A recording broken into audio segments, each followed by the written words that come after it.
sekedar menunjukkan bahwa saya tidak bohong ketika waktu ngobrol menggunakan kaos PAN. Sebetulnya saya ingin menggunakan kaos PKS. Itu ternyata betul ada di jemuran, di cucian, dan ini sebetulnya masih agak basah karena sebentar saya comot dari jemuran untuk membuktikan bahwa saya tidak bohong. Saya punya kaos PKS pemberian seorang teman yang boleh jadi entah minimal simpatisannya, atau mungkin kalau lebih tinggi lagi seperti kader PAN, saya tidak tahu. Tapi itu diberikan kepada saya, dan meskipun saya bukan ya ada simpati karena keteguhan PAN sebelum peristiwa kemarin, ya sebelum peristiwa yang cukup mengguncang itu. Saya respect kepada PKS yang teguh untuk berada pada posisi yang menyemarakkan demokrasi. Jadi bukan masalah salah betul posisinya, tapi bersiteguh untuk tidak berada dalam wilayah kekuasaan itu sama pentingnya dengan yang berada di kekuasaan. Dan ini peristiwa yang kita lihat akhir-akhir ini menunjukkan bahwa PKS sedang mengalami degradasi. Ini menurut saya, Anda boleh tidak setuju ya. Nah, mungkin untuk Jumat-Jumat kita agak sedikit sedikit berbau religius, yang sebetulnya itu biasanya lebih fasih kalau diucapkan oleh ustadz-ustadz dari PKS. Tapi izinkan saya tidak mengatasnamakan PKS meskipun saya menggunakan kaos PKS untuk ya sedikit niru-niru ustadz-ustadz ya.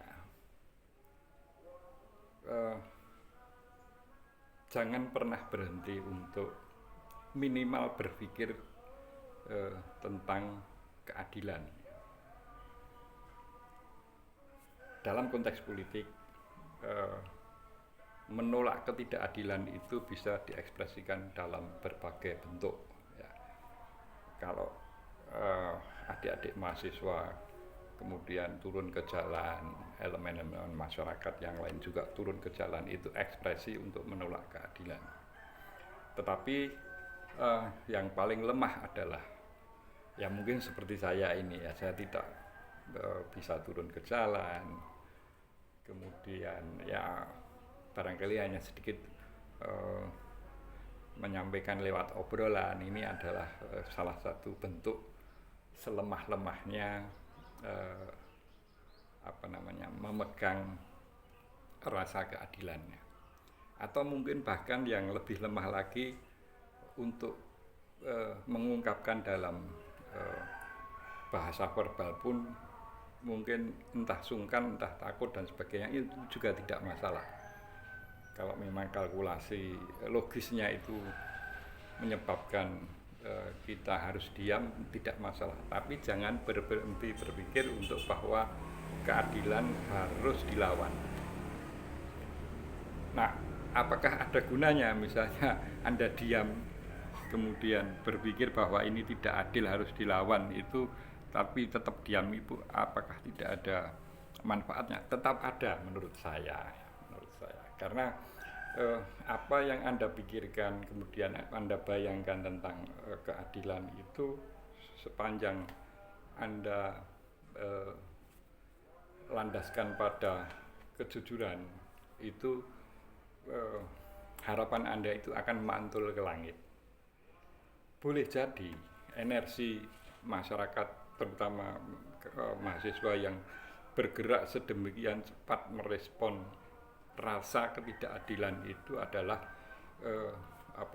pantulan dari langit yang itu sejak Indonesia barangkali belum mengalami kemerdekaan.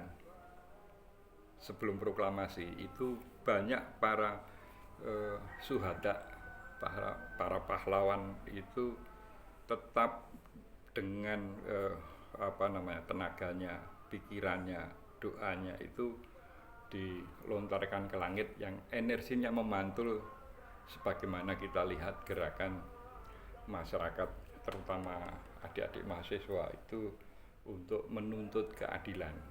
Ini ya apa namanya, ya anggap saja apa ustad-ustadan untuk agak sedikit berbau khotbah begitu ya, enggak apa-apa ya. Anda setuju ya nggak apa-apa, tidak setuju juga nggak apa-apa. Ini hanya sekedar saya berimajinasi sebagai penyambung lidah para pendiri bangsa, menghimbau kepada masyarakat seluruh Indonesia untuk tetap berada pada prinsip keadilan.